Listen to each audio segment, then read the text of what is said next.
Welcome to Mud 79.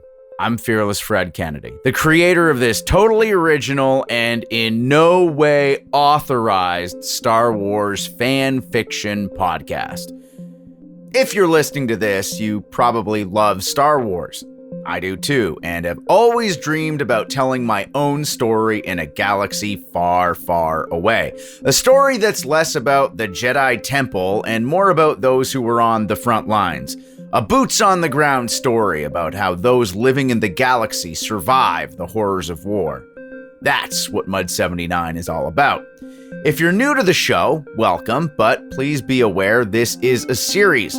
So if you don't want to be totally lost, start from the beginning with episode 1. You don't want to be a stormtrooper. This is episode 15, Bright Light.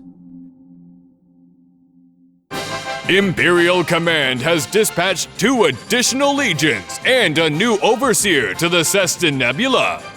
Commodore Panna Meldeen's first act was to personally execute the former ranking officer, the captain of the Star Destroyer that has been functioning as support for local ground forces. But within days of his arrival, the civic leaders of Ceston IV's most populous and prosperous regions declare independence. A full-blown rebellion in the Ceston Nebula? What does that mean for the 79th Platoon?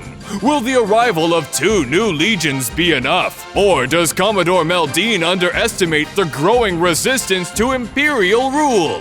Let's find out.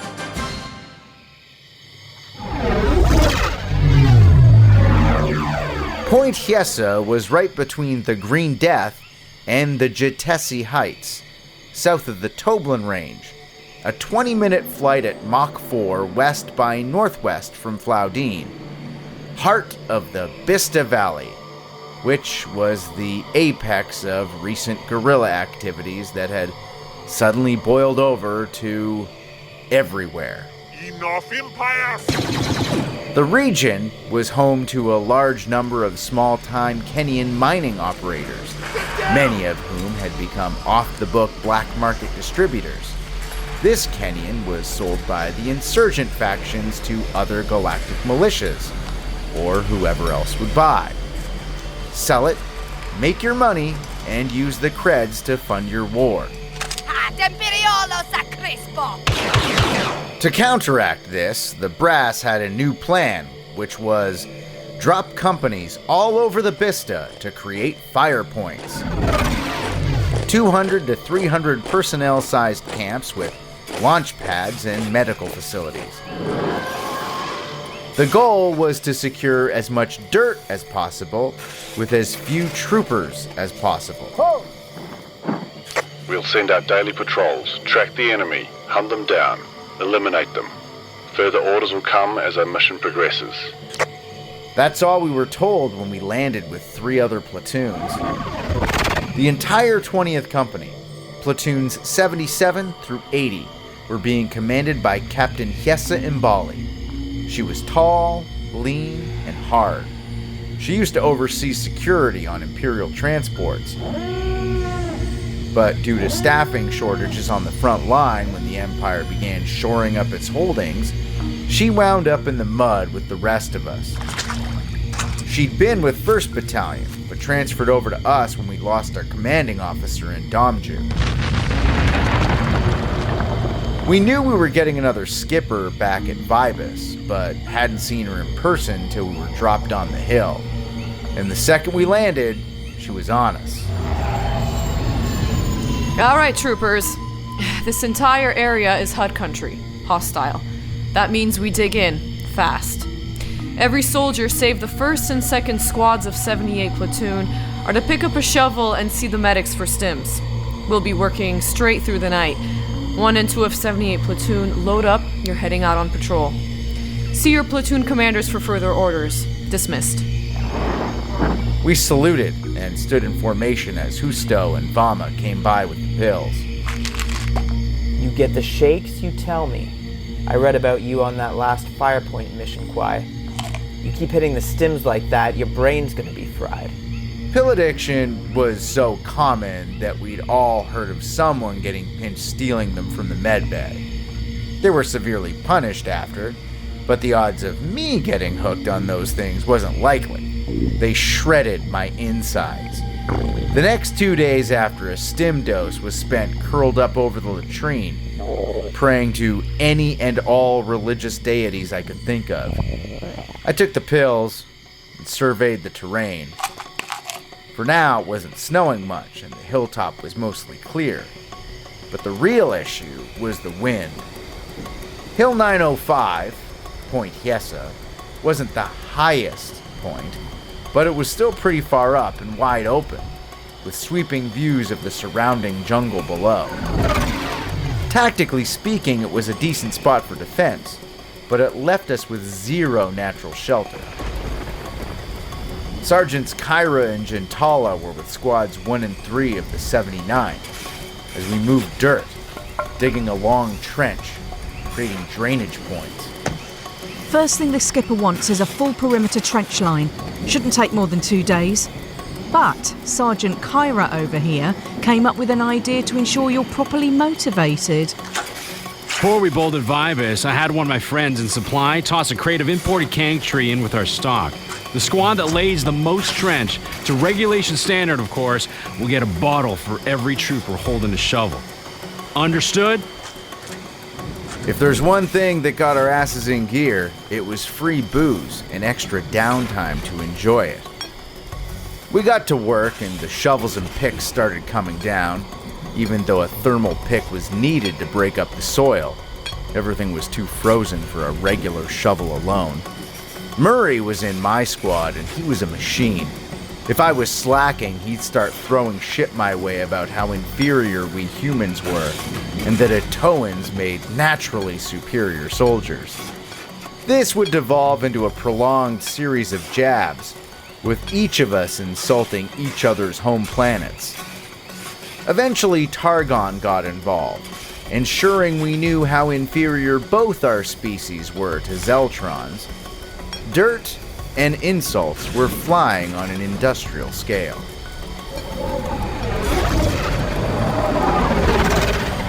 Just as the sun rose, 4 more Lardies landed on our freshly cleared, tamped, and flattened land that was ready to have a proper foundation poured on it. The 6th Engineering Platoon got off with a whole bunch of gear, and while they unloaded, Squads 1 and 2 of 78 Platoon crawled on board one of the now vacant birds and flew out for their company's first patrol. I assumed that when it was our turn, we'd find out exactly what one of those patrols entailed. After 10 hours of labor, we were relieved of our duties. Those stims played with your clock, because I wasn't tired at all after a day of hard work. Still, we ate, downed a liquid sedative, and trounced off to the row of prefabs that were to be our new barracks. At least until we properly dug in a half-buried Duracrete structure meant to serve as protection from enemy air fire and artillery. The other squads had been busy because cots were in rows, and we were able to pull off our boots, pass out. One of the sergeants knocked on our racks 8 hours later to wake us up, and we headed back down the hill. A bit groggy, I managed to take stock of what the engineers had done during my chem-driven slumber. Landing pads were set, and defensive posts were being prepared. Set mortar positions, and it looked like the engineers were laying drainage trenches and water pipes to prevent flooding. We were on our way to meet the engineers who were already there filling weave bags. These simple but effective sacks were made of Duraweave fabric to be filled with dirt or gravel and stacked in front of a trench to increase defensive capabilities. And they stopped almost all projectile fire. Duraweave bagging was one of the best things in the Imperial arsenal, if it was used right. So, we got to work. Bag after bag, filled and stacked. I just put a sack on each shoulder when our bracelets went red. All right, troopers, you're not blind. Back to the barracks and gear up. I'll brief you as soon as I speak with the LT. We reached the crest quickly, thanks to the added adrenaline coursing in our veins. I didn't think I'd be the guy to say this, but I'm kinda glad we got the call. I tweaked my back yesterday. Getting shot at by a few swamp rats feels like welcome rest right about now. Our gear was all stowed away in our barracks boxes, where we packed it away during our rapid load-off from Vibus. How much we took with us depended on our loadout. An offensive loadout was nicer, less shit to carry, but it meant guaranteed contact. A full-on patrol meant carrying more shit, but you might not get shot at. It's all about give and take. The door to the prefab opened up and Orto was already kitted out. He was flanked by our 3 remaining sergeants. The patrol from 78 walked into a hornet's nest. They're held up in sector D36 and require immediate assistance. I know we're still at 2/3 operational capacity and down a sergeant, so Squad 3 will be cut in half and placed under Sergeants Hefsper and Gintala. Also, Scouts Mondahai, Arkim and Kwai. Find me on the pad before we take off. I have special orders. But the rest of you will be going in hot, so that means pack your kits OL. Hit up the armory on your way to the Lardis for more ammunition. He didn't say anything else, just walked out. The sergeants, meanwhile, moved between the bunks and took note of our gear, helping everyone tighten up and pack their offensive loadout kit. I was all snapped in and pulled out my mostly assembled E11S. It was a standard issue model, and I hadn't had time to properly modify it given we were being treated as a labor unit. I wondered how long it would take for me to get it up to the standards I needed it to be. If the LT was putting the scouts in the hot seat, I wanted to be at my best. I had a reputation to maintain. At least that's what I told myself. Arkim was already out front waiting for Mondi and I. His skin changed color with cold temperatures, and his normal mint green turned almost white when a gust of wind hit him.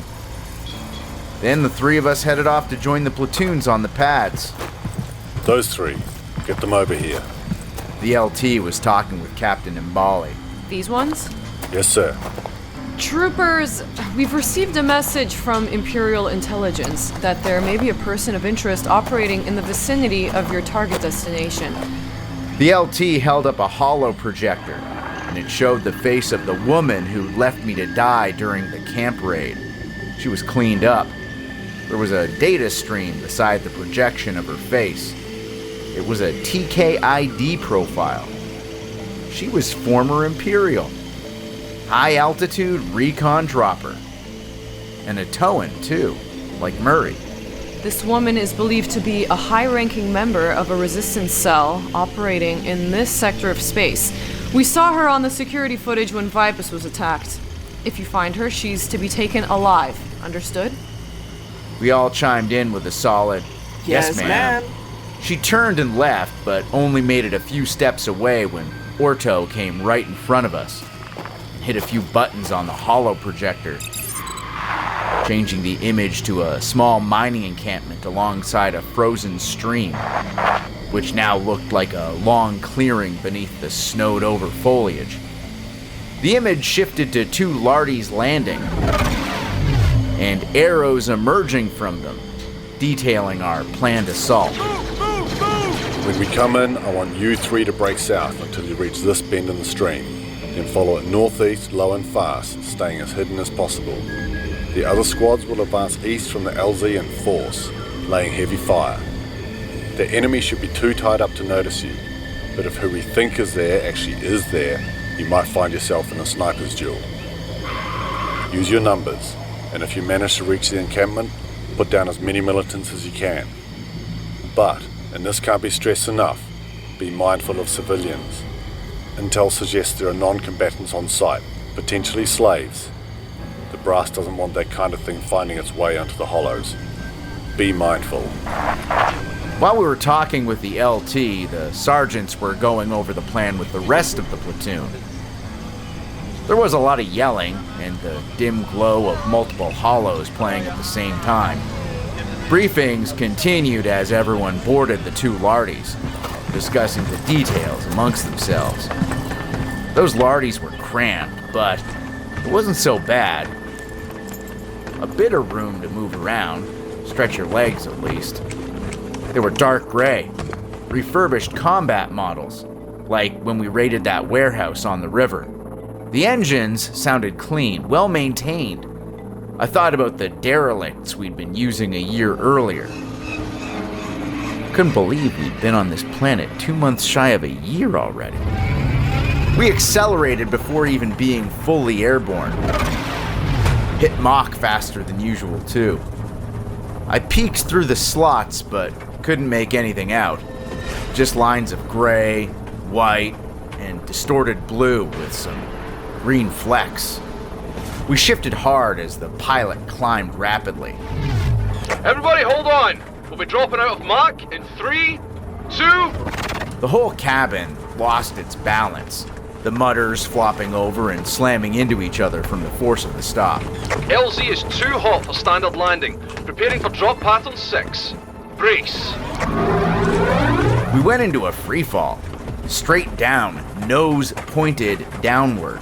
There's significant enemy fire in the undergrowth directly ahead of our drop point. Initiating suppressive fire. The laser turrets up ahead went off. I felt the humming more than I heard them. Gritted my teeth. Thought I was gonna throw up, so I flexed my stomach, my core, and I was short of breath, just dealing with the sensation of falling rapidly. The engines revved again, and we slowed down, almost imperceptibly. Then we're all slammed down into our seats as the nose pulled up fast and came to a sudden stop, with both the doors sliding open on either side. The white light reflecting off the snow blinded us, and the cool, sharp wind flooded into our lungs. Everyone off! Move! Move! Move! The snow-covered vegetation snapped as we leapt from the bay door onto a moderately sized clearing. There was light blaster fire coming from the east, pot shots flying our way, but I could see the heavier fire up ahead where the vegetation grew thicker. The Lardy was already pulling up as our last rifleman was hopping out of the door. The pilot hovered a meter off the ground as I wondered what the hurry was when a small-grade missile flew out of the undergrowth. The pilot maneuvered the ship almost on its side as the missile grazed beneath the right wing. Heavy turret fire chased the two birds as they rose and spun as fast as they came down. Those stick jockeys deserve to be put in recruitment videos. Colin, form up. Let's go. Everybody get their asses down. I was weaving through the rest of the platoon, trying to find Arkim and Mondi. We were all forming up. Everyone had their job. It was like clockwork. Tolan was hustling past with his RPS strapped to his back, slug thrower in hand. Murray was with him, the two of them hunched low. I made eye contact with Murray, and he gave me a mock salute. If you die, I'm taking your Kang tree. If you die, I'm taking yours, asshole. Then they were gone. I saw Mondi with Arkim just a few meters away. This must have been a swamp in the warmer months. A lot of clear water channels, no overgrowth, just flecks of reed breaking through a dull, frozen base. The ice beneath was uneven, hard to know if it was pure ice or not. The footing was decent, but it helped that we had those amazing Imperial issue boots.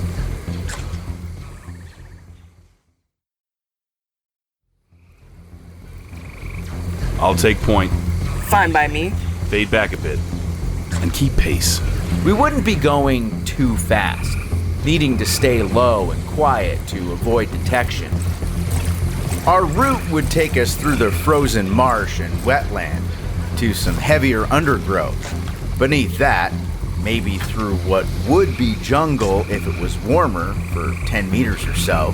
And after that, a mining encampment. Buildings and huts clustered around a central shaft, digging for Kenyan. I looked north and watched the rest of the platoon form up and leapfrog towards the undergrowth. one column advancing at a time while others covered with steady fire. Constant offensive pressure. The snow turned to steam, and the vegetation cooked or shattered. Those who found themselves under the bows would be soaked from the water coming down everywhere, but the overhead cover made up for it by adding to the security of their advance. Hidden across from our platoon, somewhere, were squads 1 and 2 from the 78th platoon. Get down! They'd been chewed up pretty bad. Fall back! A lot of wounded. Once we arrived, they'd assumed a predominantly defensive posture. Staggering lines with interlocking fields of fire. Mortars in the rear and heavy guns up front, ensuring the enemy knew better than to advance. Now, if the 78th came in 30 strong and took a beating, it made us wonder how many guns were working this mining settlement. I heard Mondi. Looked over as she crouched in the snow, motioning me forward with her chin.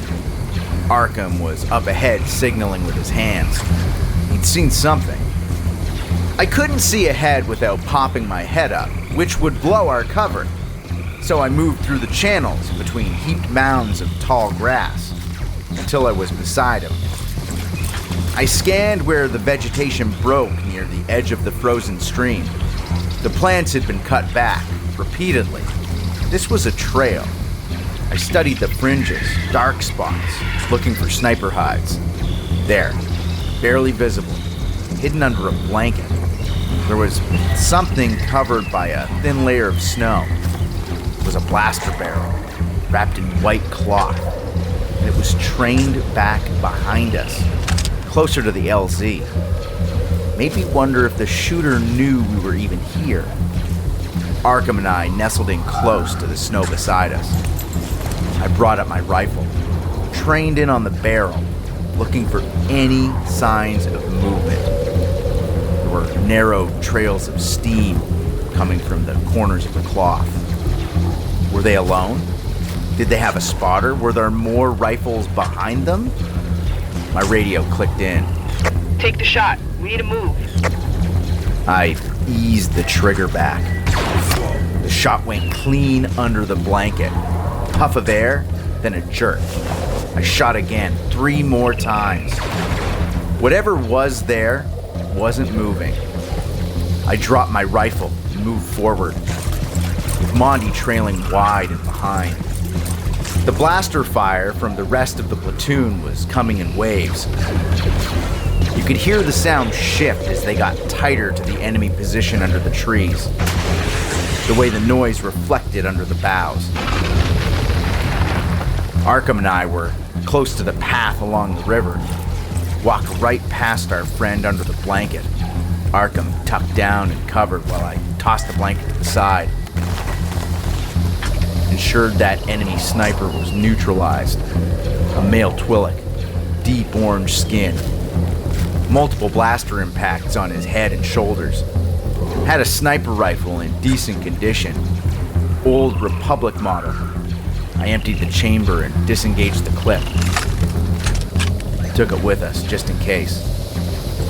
We moved low, peering into the thick vegetation to the left of the frozen stream, then up ahead, then all over. The trail beneath the vegetation was wide. Figured they used the stream as a type of speeder path unto itself. Simple technique, used by small farmers and miners alike. Really, anyone working the boons would do something like that. We could see the outline of the first settlement buildings, just the outline, with lights of blaster fire hewing the snow and clouds of steam rising with shades of green, red, and blue, even some yellow reflected within. There was a slight snap up ahead. Arkim rolled into the brush on his left as a repeater rifle lit up in front of us. They were less than 10 meters away. It was a well-aimed burst, and Arkim was grazed even though he was quick to move out of the way as he stumbled into the trees ahead of me. I was out of their direct sight, but bolt zipped by and I scrambled into the undergrowth as the shots rained down.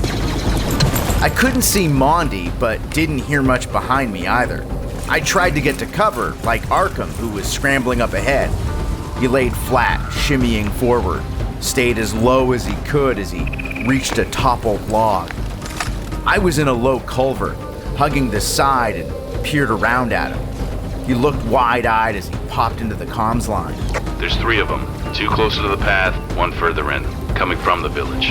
Another burst of fire from their position. 2 blaster rifles going at once. Then from behind us, 3 well-placed shots from Monty's E11S. The enemy fire stopped immediately. Arkim was up instantly. That slick Mary Allen bastard fired directly at the enemy position. I crawled out from under my cover a little further to the right, where the 3rd shooter should have been, but I didn't see anything. Then I heard a crunch in the snow and a blurred shadow beneath the steam. I took aim and fired. The shape fluttered back and jerked, then dropped. It was a body. I moved forward, slow and deliberate, while taking quick steps. Then fired another burst into the torso while it was laying on the ground, just to be sure. Hold on the tree line. The patch of vegetation we were in was only 10 meters deep, but it was thick. It separated the mining settlement from the straits and the marshland.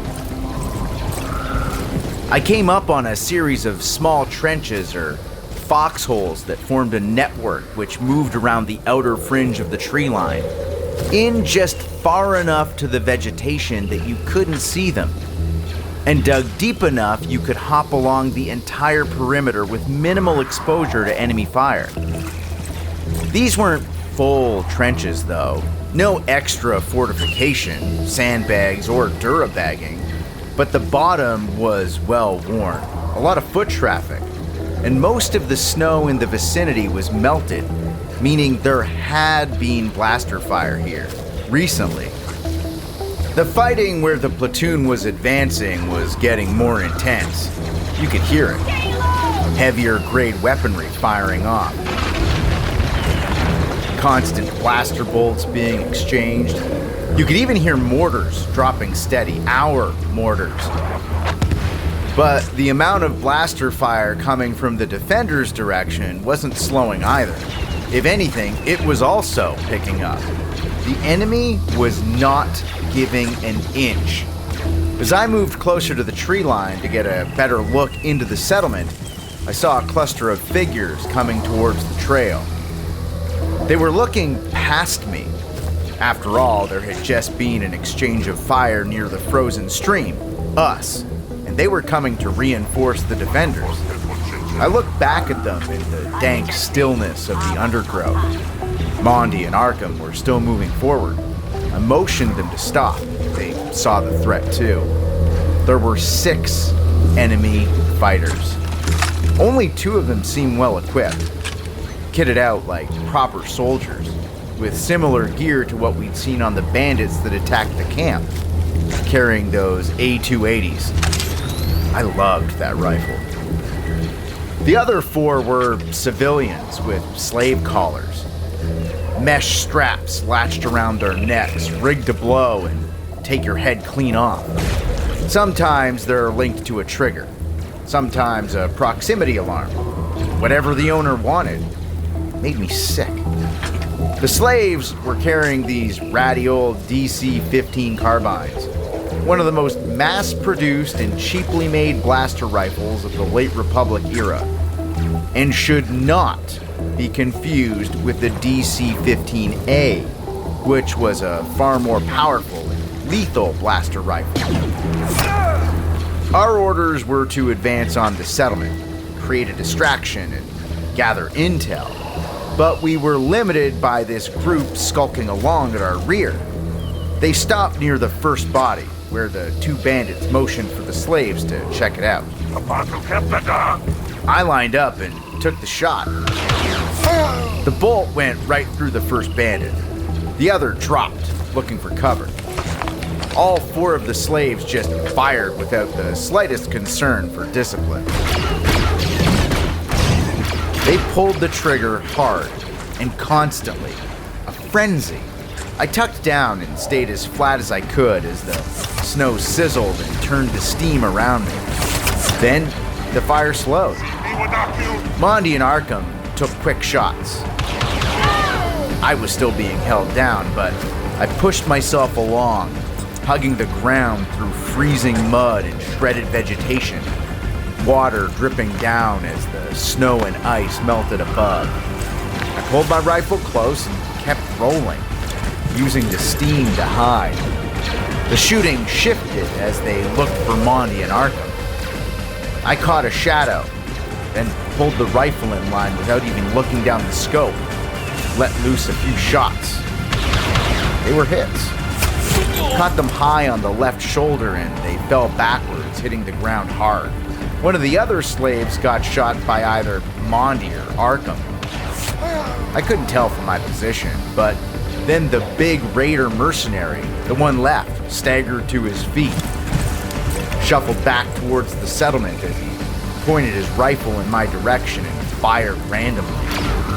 Fall back! Fall back! Sound the order! The remaining pair of slaves followed, looking back in our direction, taking pot shots, just ensuring we held our spot. Did either of you get a good look at the village? I saw a bit. What are you suggesting? We do our job. You heard the guy. Their forces on the perimeter are going to be falling back. We need to be ready. I got up and skirted over to the interior tree line, looked into some shacks, prefab components that were thrown together, wooden walkways stretching over the frozen mud. 50 meters up ahead, in the center of the clearing, surrounded by the ramshackle buildings and walkways, was the main shaft that went into the mine below. It was a decent-sized rocky outcropping, cut in half, and boulders arranged around the bottom to give it extra height. And those were reinforced with duracrete. There was a stairway running up the side, and a massive pump to keep the tunnels below dry. And there was heavy-duty lifting gear as well, multiple cranes. This was way too much gear for a small-time mining operation. And there were people, too, running around frantically, dropping things, using the cranes. There were 2 smaller ones, good for lowering a single person, maybe 200 pounds of gear, and one big one, with the strength to lower something like a mid-grade mine hauler, about the size of a 2-man speeder. But there weren't many soldiers there. Almost everyone working the cranes had slave collars on and those DC-15 carbines strapped to their backs. Blaster fire was bleeding through the tree line to the north as our troops kept them rattled. Sparks and debris flying around as arid bolts of plasma hit nearby, ricocheting, impacting, adding to the chaos. The slaves were stockpiling goods around the mine's entrance at the top of the hill, like they were heading down below instead of making a run for it. We needed to keep the pressure on, make it difficult for the enemy, and free as many of these people as possible. Arkim came up behind me, Mondi at his side. I jutted my chin forward towards a small shack close to the tree line a few dozen meters away. Already on it. She slunk down low and moved across the trail into the undergrowth. It took her a few seconds to get into position. Arkim, I need your sights locked in halfway up the hill. That mid-ground. Keep it hot. Those 2 were moving out when the defenders on the far side fell back in a tactical retreat. They maintained their skirmish lines, though. 6 or so slaves being bossed around by 1 or 2 raiders. In position. I lined up and sighted on that retreating enemy line. Saw a lot of heavy weapons. Imperial gear. Probably taken from our stores at Vibus. I wondered if any of them would shoot back at us, but they were clearly distracted by the rest of the 79th platoon and the aggressive leadership of our LT. fighter! 11 o'clock! I couldn't see any of our comrades breaking through yet, but their blasters were laying a lot of heat. That whole end of the mining camp was a fog, steam from melting snow. Sighted and ready. I'm gonna pop rounds into the top of the mine. My target was still the main enemy line, and if that became too difficult with the ever-building steam, then I'd move on to the crane controls at the mine entrance. Engaging. I heard Monty's E11S through the comms channel and watched someone at the mine entrance flail backwards and scream as they fell down the mine shaft. Then Arkim opened up on some raiders looking for Monty's position. I was focused on bringing down heavy weapons on the line. There was a Verk resetting the power coils on an E-Web. I put 3 holes in his back. Another raider, a blue Twi'lek with a Z6 firing into the tree line, was my next target. I never got to take the shot though, because a mortar round landed right beside him. And when it went, their entire line broke. The raiders retreated towards the mine en masse, and as they moved closer, I took aim and shot low. Hit one of them in the leg, a big Miri Allen, dark green complexion.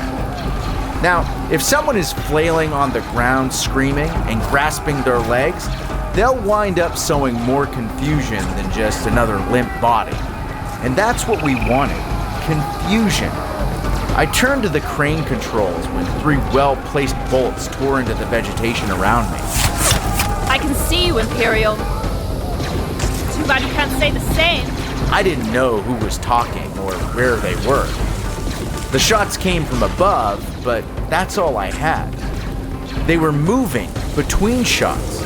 I asked Arkim and Monty if they had eyes on whoever was targeting me. Before they could answer, I heard a detonator bounce off a tree branch to my right. I got up and ran as fast as I could, and I saw a bolt flash right past my face. I dove forward and was still in the air when the detonator went off behind me. I was slammed into the mud as a small tree came down on me. Then I laid there, under a pile of green sludge and ice. Kwai, you good? I groaned. I saw the target. She's headed up the scaffolding to the mine entrance. You see her, Arkim? I see her, but there's too many of the slaves in the way. The LT said not to shoot. This meant I was safe to crawl out at least. My overcoat was ripped and torn, and there were branches stuck to my webbing. But I got in position and took aim. By now, the raiders were gathered around the mine shaft, some of them clambering down cables, others getting lowered by the cranes, as one slave after another got shoved towards the crane controls. But the mine shaft wasn't my sector. I was looking for my own targets, and found them with a raider springing up the catwalks. He slammed his A280 into the backs of the slaves ahead of him, and I locked in, pulled the trigger, but my rifle didn't fire. As I was spot checking my E11S, trying to figure out what the problem was, I was rocked by a massive explosion.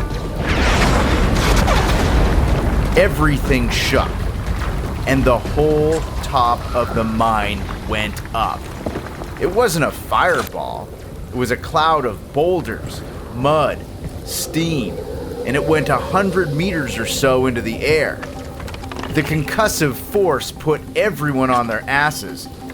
I huddled as debris, shards of twisted metal, bent and torn, bits of bodies, all of it rained down on us. The slaves' collars started going off, one by one. These meaty, wet pops. Murray, get HQ on the line. Get them to jam any signals coming in or out. Trying, sir. Jamming the detonation signal was the right call. But as we tried to save slave lives, one of the raiders raised their rifle and took shots at them point blank. Hefspar grabbed the rifle out of their hand and slammed their head 6 inches into the mud. Then the troopers were taking out anyone in uniform, all while slave collars went off around them. I saw Tolan move in with his vibro blade to slice one free. No, don't. It'll blow if you try and cut it off. Weapons down, 79. Murray, how are we with that jamming signal? The Crossfire is acknowledging the request, but hasn't replied. I broke out of the canopy and jogged in to find the LT. Jintala and Hefspar were still subduing any of the surviving raiders while Sergeant Kyra reorganized his squad and led them up the side of the hill, trying to secure the actual mine entrance. Then another collar went off. Sir, they've established the signal. The site is jammed. Last word was that they're sending down an intelligence detail. I saw Orto sigh. He dropped his shoulders during a deep exhale. Then with a sharp intake, he said, All right, 79. Let's secure the area. Kyra, lock down the mine entrance. Hefspar, get the prisoners stripped, bound and gagged, and ensure anyone with the collar is isolated. Jintala, begin sweeping the rest of the settlement. One building at a time. Watch for booby traps. I met up with Mondi and Arkim as we closed in on the LT. Mondi had a bloody nose from some piping that bounced off a tree trunk and clocked her in the face. Scouts, good to see you made it. You're here to help Vama and Husto with the wounded. What about us? Are we gonna wind up as prisoners? Those assholes came into our village. They took our kids. They took our kids! We don't even know where they are. Said they were gonna kill them. What are you gonna do? They're doing it everywhere. The Bista all the way to the Car C. You gotta help us. We'll do everything we can, but please, stay home until the techs arrive. We'll get those collars off and get you all some proper food and shelter. His words weren't much of a comfort to her. She protested as a blood-caked Eltherium pulled her away to where the rest of the prisoners were being processed. That's really all we could do. Keep them together and wait for Imperial security forces to sift through them. Our two medics were still dealing with some pretty bad cases, so they gave us a quick once-over. How's the nose, Monda High? Not dizzy or anything, are ya? No, I'm fine. Good. There's plenty of wounded by that tree line we didn't get on approach. Take a look. Keep your blasters handy, and if anyone still breathing has a severe head or neck injury, don't move them. Come calling and we'll head over and check it out. We did as asked, assessing the wounded, helping those we could, tagging those we couldn't. Orto made contact with the squads from the 78. They were pretty chewed up. Their LT wasn't rattled though, and he complimented us on how well we'd handled ourselves. Then the Lardies came down. We loaded the severely wounded for evac, and they were just getting airborne when two Sentinel-class landers made their approach. And off marched the usual contingent of buckets. And a dozen or so whitecoats. Imperial intelligence. A sure sign there was more going on than anyone felt we needed to know. Excellent work, Lieutenant. Have your people secured the prisoners? Yes, sir. They've been detained in one of the larger common buildings within the compound. And these press gang fighters, the ones wearing collars, what have you done with them? They're being held in another building. I've given them medical attention, but we'll need some techs to get those collars off. The Trandoshan made. Disgusting. The two officers walked towards the village, buckets and more intelligence workers in tow. I caught Arkim looking at them with a furrowed brow. I don't know what it is, but those whitecoats just give me the creeps, man. Just shifty. Couldn't blame him. Every story involving intelligence officers ended horribly. It usually meant you were never seen again. But we got back to work, cleaning things up, doing whatever we were told. And again, the sergeants did their best to ensure the buckets knew we weren't their personal thralls. Give me regular reports, please. To be blunt, we dogged it, taking as much time as possible to do everything. Cracking jokes, decompressing, burning through most of our sticks in the process. It took close to 6 hours before we were finally led onto the Sentinels and flown back to the hill, which was now being referred to as Hotel 20. Ah yes, Hotel 20. A wonderful destination. known for mud, blaster fire, and parasitic infection.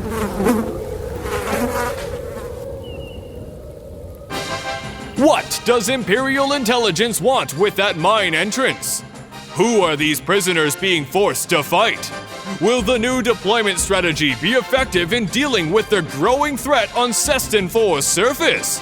That's next time on Episode 16. All paths lead to suffering. Thank you for joining me this week on Fearless Fred Presents Mud 79, a Star Wars fan fiction podcast. If you haven't already, make sure you follow the show so you'll never miss an episode. While you're there, don't forget to rate and review us. It helps grow the show and will make my contemptible harpy of a producer very happy. We're available for free at Apple Podcasts, Spotify, Amazon Music, and wherever else you get your favorite streaming audio.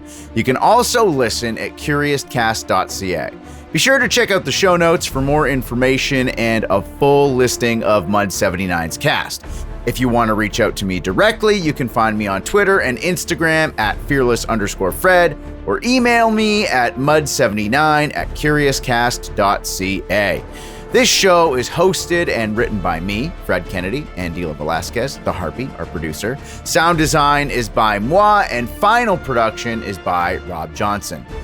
I'll see you next week for more Mud 79.